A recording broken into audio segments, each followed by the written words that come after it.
Mnamo tarehe 25 mwezi wa 3 mwaka 2026 kati ya saa 6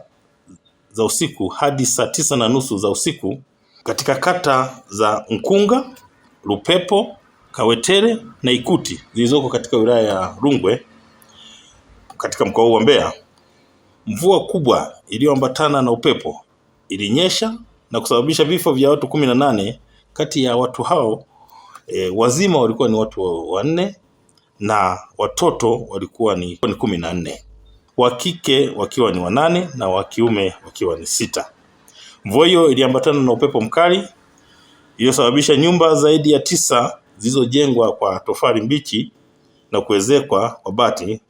ziliweza kusombwa na maji na maporomoko ya maji pamoja na udongo uliokuwa ukipita maeneo hayo na kusababisha vifo hivyo ambavyo nimevitaja. Kwa hiyo waliofariki katika maafa hayo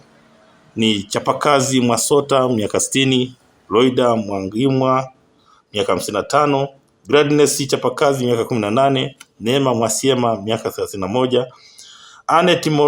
Morohani miaka 35, Obedi Shibuka miaka 20 na Itika Manyanya miaka 26. Watoto waliofariki katika maafa hayo ni Viviani Ahonga mwenye umri wa mwaka 1, Briani Mwachiombo mwenye umri wa miaka 3,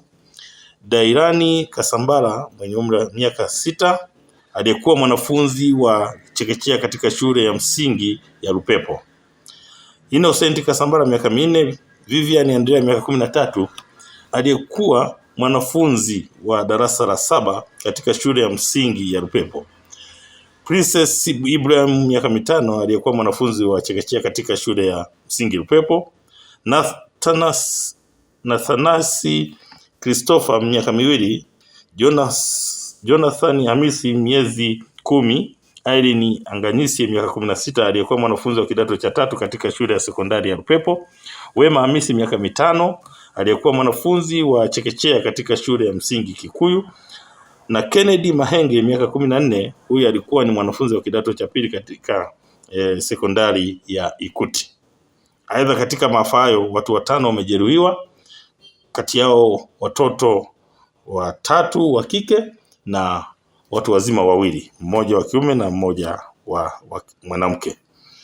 Kwa hiyo majeruhi walipelekwa katika hospitali ya wilaya hiyo inaitwa Makandana iliyoko katika mji wa Tukuyu, na wengine walipelekwa katika zahanati ya chuo cha magereza Kiwira. Hao wote wanaendelea kupata matibabu na wanaendelea kuimarika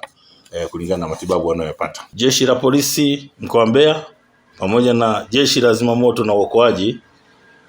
wanaendelea na kazi ya uokoaji katika maeneo hayo. Aidha, timu ya madaktari wapo katika maeneo hayo kwa ajili ya kufanya uchunguzi wa kitabibu wa miili ya marehemu na pia kutoa huduma za awali kwa wahanga. Vilevile kamati ya maafa ya wilaya pia inaendelea na tathmini ya matukio haya na kutoa misaada kwa wahanga wengine ambao ni wakazi wa maeneo hayo.